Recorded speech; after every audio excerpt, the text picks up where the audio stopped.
Well, it's that time of year. And it's the time of year where it's getting cold, and I'm done with concrete, okay? So I'm not going to be using the Mudmixer anymore this year, probably not for another 6 months. But I was out here and I was getting ready to do a video on winterizing it. I found a little problem. It seems that one of our late night pours, the machine didn't get cleaned properly. My fault. So before I can winterize it, I actually have to, there's a chunk of concrete in here I got to get rid of. So I'm going to try to use my needle scaler and get rid of it. I'll give you a before picture, I'll give you an after picture.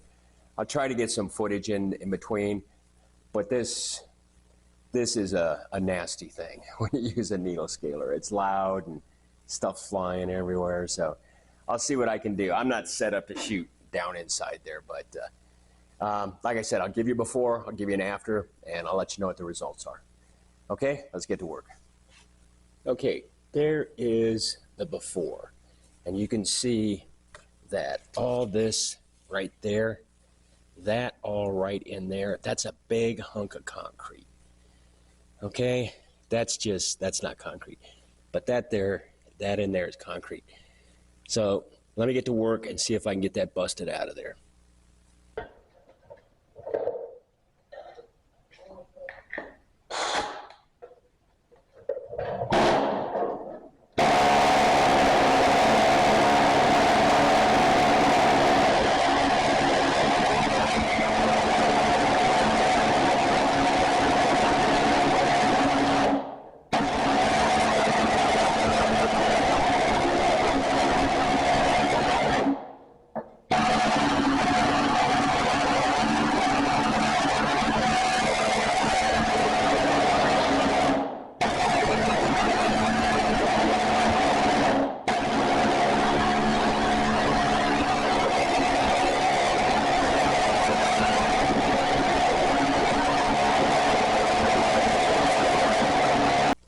I must admit, the needle scaler did a really good job. I'm impressed. It just busted up.